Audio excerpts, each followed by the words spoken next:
Hey guys, thanks for joining us on the very first episode of Sonomoto Interviews. It means a great deal to us. Joining us on the program is the incredibly talented Mr. Paul Gilbert.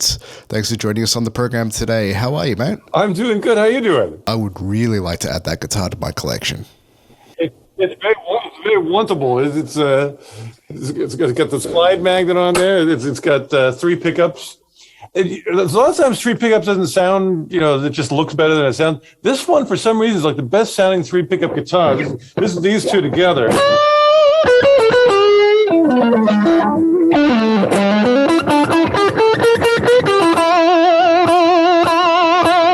A pretty good tone on that combination. That's a heck of a vibrato you got going on there, and I'm pretty sure you were pulling off the same one a few years ago when you were having an interview with Lee from Anderton's in the UK, I believe, just holding that note, doing the vibrato, really getting into it. Was it like the Bach? I don't even know how that goes. Anyway, whatever it is. Well, maybe because I only have one slide lick. I guess so if I play slide, it's always the same lick, because I only know one. Oh, I learned some new ones when I did the Christmas album, because they have like so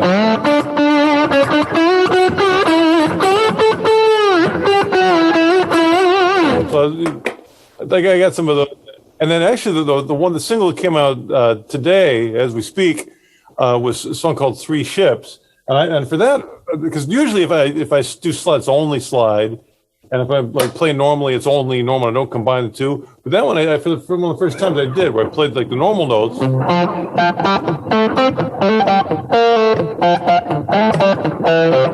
That's normal. And I'd answer it.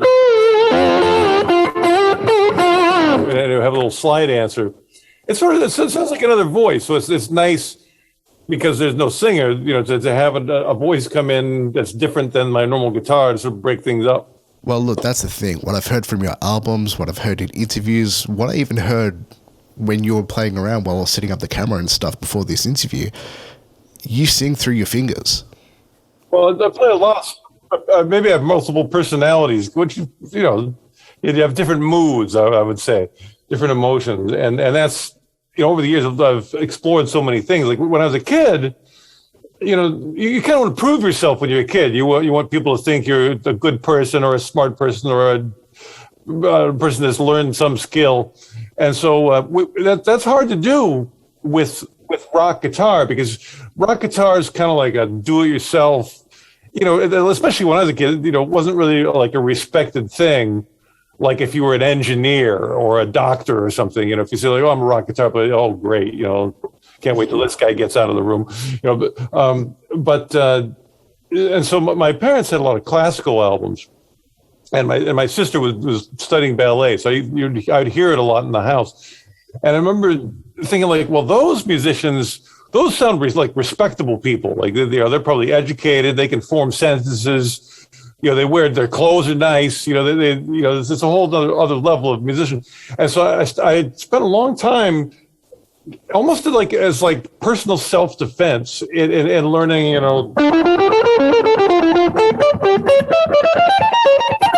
Sort of like Bach harpsichord pieces, and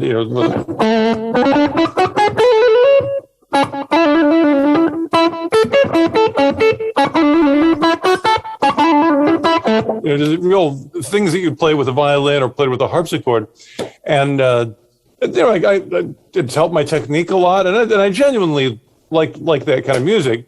But I also still love Ted Nugent and and rock and roll of every kind. So and it's also from teaching a lot. I really realized I did a couple of instructional videos in the early 90s. And they had a lot of scaly stuff on them. That's actually really useful if you're going to play Bach harpsichord concertos. You want to be able to do little patterny things. So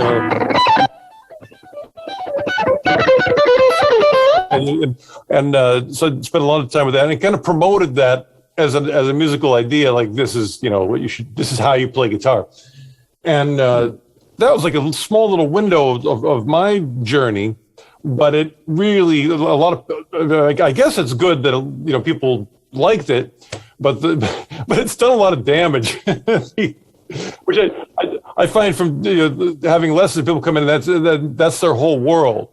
It's like, can you just show me how to play a scale from the bottom to the top really fast? And it's there's sometimes when that's the thing to do, but it's a pretty narrow part of music. And so I'm fortunate that I've, that's not how I started. I started by strumming Beatles songs, and the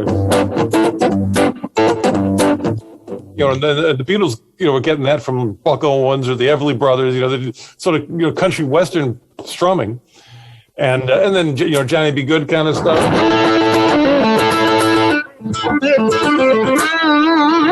Kiss solos,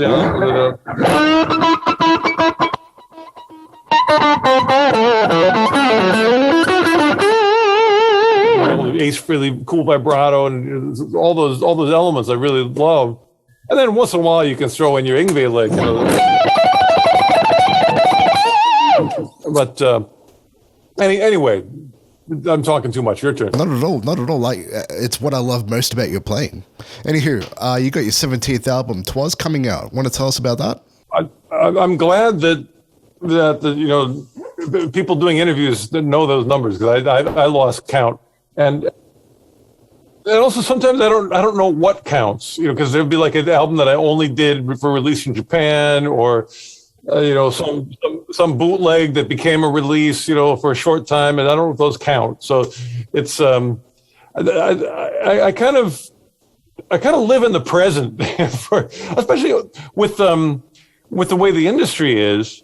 Before, like when I grew up, there was this sort of thing like, oh, an album is there forever. It's this document of great importance. And now that everything's free and you can just if you have an internet connection, you have everything in the world. It takes some of the importance away of like these documents, and in a way it just becomes almost like this is what's happening right now. So and right now in a way that's nice. It puts kind of a good pressure on musicians, because we can't like rest on our laurels as much. It's like and then in the old in the 70s, we'd be like, oh yeah, I did this one album, it's great, and I could just tour on that forever. But probably if there's a great album that I did in terms of like success, would be Lean Into It, Mr. Big record. And which I still like, and I think people still enjoy it, but I never feel like I can really rest on that. Like it's like that happened, and I gotta show people what I got today. So that's I'm proud I could do a lot of records, but in a way I feel like I'm only as good as what I've got waking up this morning and putting my hands on the guitar, and if I can crank out a rhythm.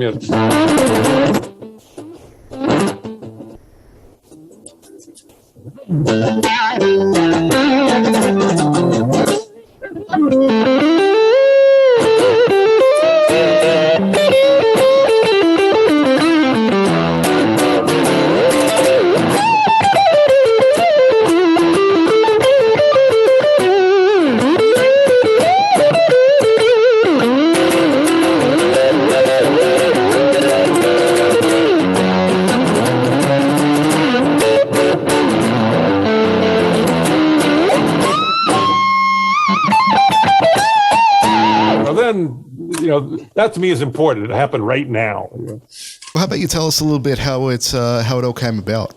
Well, we had a nice little window, because nobody knows what's going on with COVID. So, but at the time, this is the summer of this year. It seemed like COVID was kind of stepping back a bit.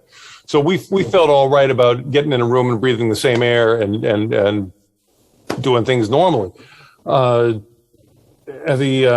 So that was nice, because with Werewolves, still nobody was sure, like, can we be in a room? So with that, I took a risk and shared air with an engineer, but that was it. And with this one, the whole band, and actually the drummer was the engineer. He was doing 2 or 3 jobs at the same time, and it was nice doing a Christmas album in the summer. Now, of course, in Australia, I mean, and that's kind of what it is because December down there, it's summer.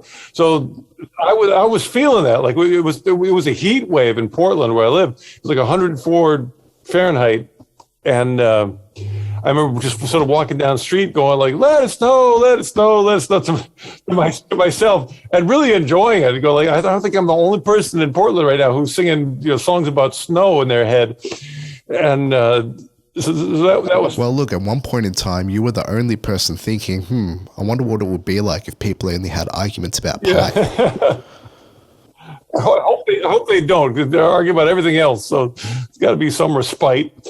Well, I think I would take arguments over pie over the kind of arguments people are having at the moment. That's true. Maybe we should argue about pie, because then, at the end, it's just about pie. Who cares? But the Christmas thing was nice, and it was necessary for me to have the band, because I needed their brains, because some of the songs have complex chords in them. I'm primarily a rock player. I know, I've been to schools. I know a little bit about jazz and blues, but it's not really. I'm not nearly as fluent in the language of jazz as I am in rock. So, we get to a song like the Christmas song with the chestnuts roasting on an open fire, and that's got some tricky chords in it. And actually, I did that one. I did myself. I was able to go through it and figure those out. But after doing that, it kind of took me a long time. And I thought, for these other ones, I'm going to bring the other guys over and have them do the charts. And it's funny that this is probably the only album I've ever done where people are reading. Because in rock, you sort of memorize everything, and this one, the chords were tricky enough where if I wrote them, or did the arrangement, I'd write out the chart, and if I had the other guys arrange it, I'd have them write it out, and so they could read it to each other. I'm just playing the melody, so I memorized that. But it was kind of cool having guys that could read, because we did the whole thing in 6 days and a pretty sophisticated arrangement, and there had hardly any rehearsal. So really the only rehearsal we did was making the charts, which is not so much rehearsal. It's more just like listen to the chords and press and pause and listen to it again, making sure what the chord is. But that was cool. I mean, I really like I'm not a jazz expert, but there's certain jazz I really, really enjoy. And so, and some of it I could do myself. Like the opening track, Let It Snow. The chords are fairly, I mean, actually it starts off like, what's that Police song? Well, I tried to report to tell her of the feelings I had in my heart. It was kind of like that. I went, well, the weather outside is frightful. But then I found like a D6/9. So then the chord of the 70s, delightful, that's a B over C sharp, and the F augmented, since you have a place to go, F minor 11, and a C in the bass, which is the tritone, let it snow, with D sharp minor 11, and then a regular, finally an E chord.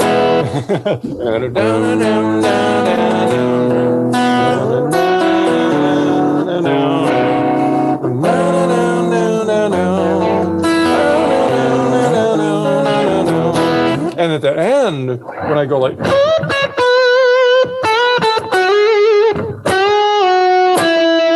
and I hit that last E note, that's the best E note I've ever hit in my life. And it made me cry. Like I was in the studio just hitting that, and it was so good. And it was over an A sharp minor 7 flat 5 chord. So like an A minor 6, G sharp minor sharp 5, G13, C major 7, F major 7, and a B major 7 over E. And chord names in music theory always sound like some weird foreign language, and it kind of is. But I was just proud that I was hearing those things. I think sometimes musicians get this thing like, well, if I just learn enough math, I can figure out the song with an equation. And And that was actually by ear. I mean, with a little help from Dan, the jazz guitar player. A lot of that stuff I just found by ear. Then later on, I go, oh, that's what it is. Actually, I was playing that D69. I didn't know what that was. I finally realized, oh, that's like the Beatles chord. When the Beatles wanted to do a tricky ending, they'd play a 6/9, but I came up with a different voicing for it. Anyway,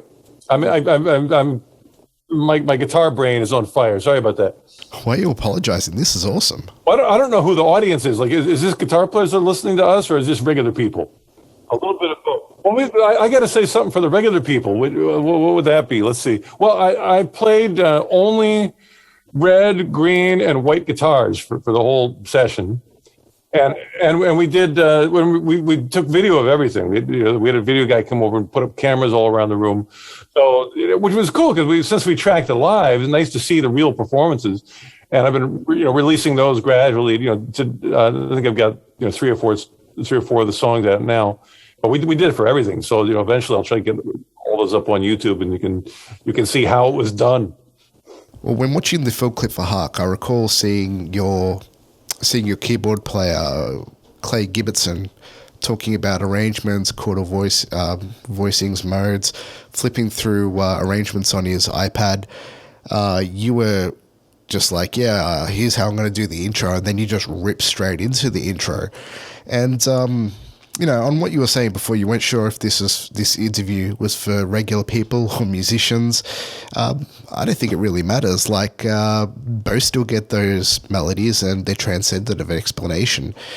It's easy to get a sense of who you are as a person through your playing because you're genuinely happy with what it is you're doing. And, like, because of that, I still have Hello North Dakota stuck in my head from the Werewolves album. I should mention that my best new slide lick I got from learning a Ronnie James Dio melody, and it was Dio, of course, sang with Ritchie Blackmore in the band Rainbow. They've got this song called "Long Live Rock and Roll," and it's it's a great heavy kind of metal shuffle.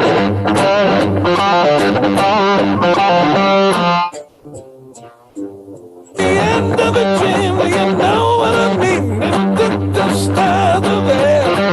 And it's got that, that line.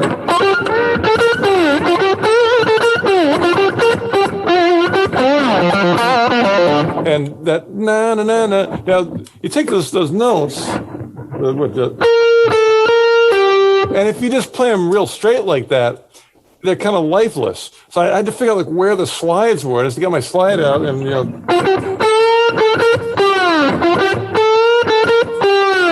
and that last bit, that doesn't lay out the way you would expect it on the guitar. It's like it took a lot of kind of like I had to break through my habit as a scale player, because if I just played those, like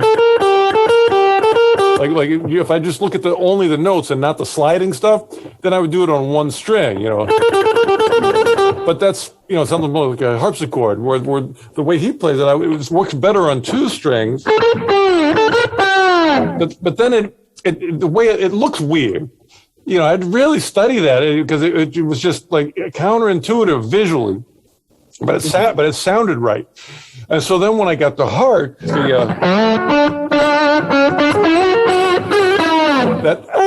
that's the Dio lick. It's the same, a different key, but that allowed me to give some vocal expression to.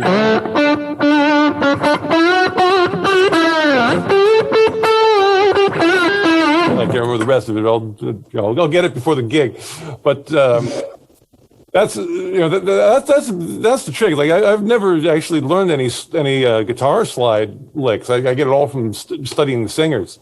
Yeah, and you do a thing that singers do where they slide into their thirds. Yeah, well, that happens a whole lot. If there's one lick that's like the important lick, it's like I can't remember the original. It was Muddy Waters who it was, but the blues like that. And that's in like a minor key or sort of the minor key, but you could also do the major version. and that's just everywhere. Like anything that's got any blues in it, you'll find that. And it's a little tricky to have that with a slide because it's not on the same fret. So you're going like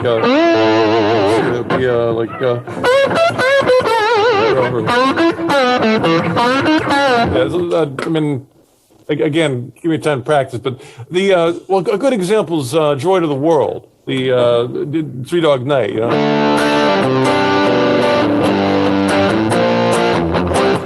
Was it Jeremiah?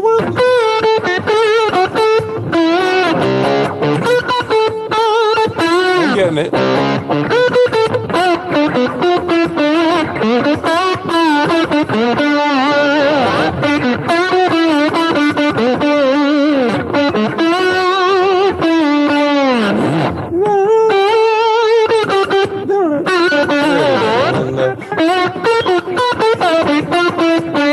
There, that's the one. Like if you go,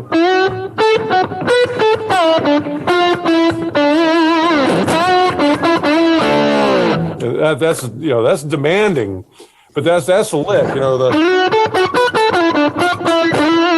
You know get it every which way, and then you're playing like a singer because that's the same. Rod Stewart, all that stuff is that same lick. Well, it comes back to what you do with your fingers. It really stands out. Except I can hit the high notes now. if I gotta do it with my voice. That's not. I sound like Mickey Mouse. With the high notes. But, you do a really good Mickey Mouse. It's better with the guitar. So between Werewolves, where you recorded that on your own, or Twas, where you recorded with the band, did you have a preference between the two, like which recording style you preferred more? Well, playing with the band's nice because you got all those extra brains and extra ability and people to hang out with. But it's nice going back and forth. It's nice being all powerful as doing everything yourself. And plus, I love playing drums. That's a blast. So I'm glad I can kind of go back and forth between the two. I mean, the same thing with like being in a band or being a solo artist. It's nice to have those contrasts, and one complements the other. Absolutely, Paul. Look, thank you very much for joining us on the program today. It was way too short for someone as fun and as talented as you. Nice to talk to you. Thank you so much. Thanks again. See you later. Bye-bye. Thanks, mate. Have a lovely day. Paul Gilbert, ladies and gentlemen, he's got his new album, Twas, coming out on the 26th of November. It's full of Christmas joy, Christmas cheer. You better be cranking that on Christmas Day. Anyway, just want to say thank you for joining us on the program. We'll see you next time. Peace. But I only have a photo. I don't have any video of you. Of you. Hang on. Everything's falling apart. Everything's falling apart on me.